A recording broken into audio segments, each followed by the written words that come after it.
I love talking about diversity and inclusion. And more specifically, I love talking about diversity and inclusion as a strategic advantage.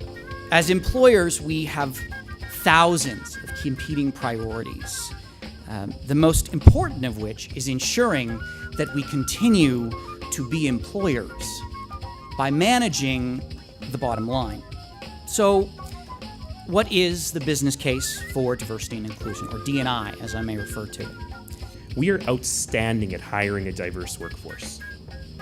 Doug's, I can't even think of how many languages the folks who work in Calgary Transit would speak. We are lousy at promoting a diverse workforce. When you look at our management levels within the city, my top 6 managers, there are no women now. The one woman retired. There are no people of a visible minority. So we all know that women receive a large majority of undergraduate degrees in Canada. It's about 60%. So if your leadership isn't 50% women, can you really say that you have been successful in attracting and retaining the best and the brightest?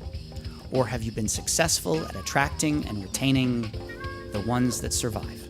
Certainly we're not blameless in this community, and we need to continue to fight in our own community about building a successful, diverse city.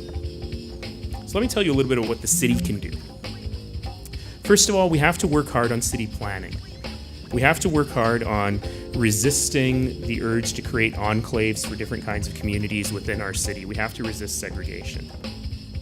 Calgary will be 50% or more visible minority in less than 15 years. Now look around at your middle management and tell me if 30% of them are visible minorities. And why not? But it's something we have to continue to fight for every single day. We have to fight against the forces of the small-minded and the intolerant. We have to raise our voices when we see that core element of our success, that pluralistic society, under attack. That's why, by the way, I've been so outspoken and will continue to be outspoken on this ridiculous Quebec Charter of secularism. Here's another tidbit for you.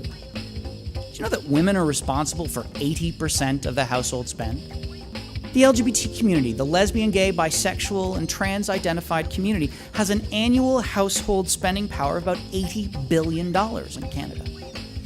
Anyone think that's a market share that's not worth courting? The Aboriginal Indigenous population is the fastest growing demographic in this country, increasing by about 5% per year, whereas the non-Aboriginal population is growing by less than 1% per year. Without a doubt, they are one of the most important sources of talent in Canada going forward. Those of us who come from visible minority communities, those of us who come from cultural communities, we also have an important job to do. And as every single time I speak to a cultural community, I say the same thing, which is we must resist the urge to be insular. We must resist the urge to keep to ourselves. We must continue to contribute to the broader community in every way we can. It's not about special treatment. It's a good business decision. One of the core elements of our success is that we have grasped that simple truth.